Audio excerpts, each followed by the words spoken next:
India, this kind of unrest one really see, and especially in the rural areas, that is beyond the city areas, so away from city areas, because the fruits of developments have really not reached to that area.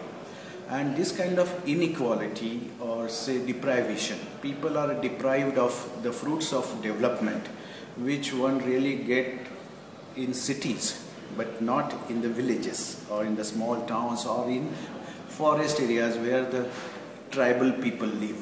So obviously that deprivation also creates anger towards the state, that in spite of the fact that after 60 years of independence we haven't got the fruits of development, so that anger then converts into such kind of a rebellion.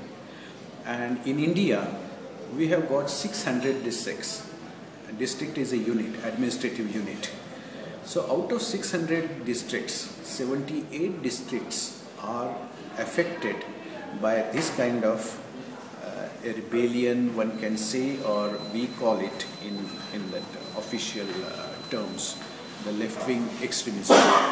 So 78 districts means almost, not almost, but more than 1/10 of districts are affected by this kind of extremism, where they tend to attack administration and they fight against the state with weapons. And the recent example is that they abducted or kidnapped a collector, district collector, who is administrative head of that district. So they abducted that person in exchange of release of their comrades. So this kind of inequality or a deprivation of these people is really driving them towards this kind of unrest and violence. I think this really needs to be addressed on almost war footing. Unless until we address their problems on war footing, this unrest may increase. It may further expand. So government will have to take into account this unrest, inequality, and they should come forward in a way so that these people, these deprived people, should get development, maybe health, maybe education, roads, all-weather roads, because they live in remote areas. They are not living like us in cities. They live in remote areas where they need communication, they need education, they need livelihood. So unless until these issues are addressed, I think it will further increase. So what you're saying is that the India is in need of more like a social outlook, and maybe also to how people do it in other parts of the world, or what? Yeah, exactly. These are all social issues.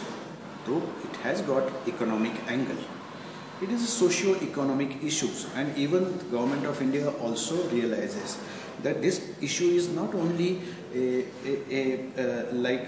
some armed rebellion is taking place. It also has that socio-economic angle, and that is why government of India is also spending a lot of money on these districts, especially because these districts have a special budgetary provision, special financial provision for the development of roads, development of communication, and other social areas like primary education, primary health, like that. Do you think Denmark could be an inspiration in that situation? I think, yes, Denmark will be an inspiration, because I think Denmark and other Scandinavian countries, they have some excellent social security system in place. I think we can learn from them. If we could really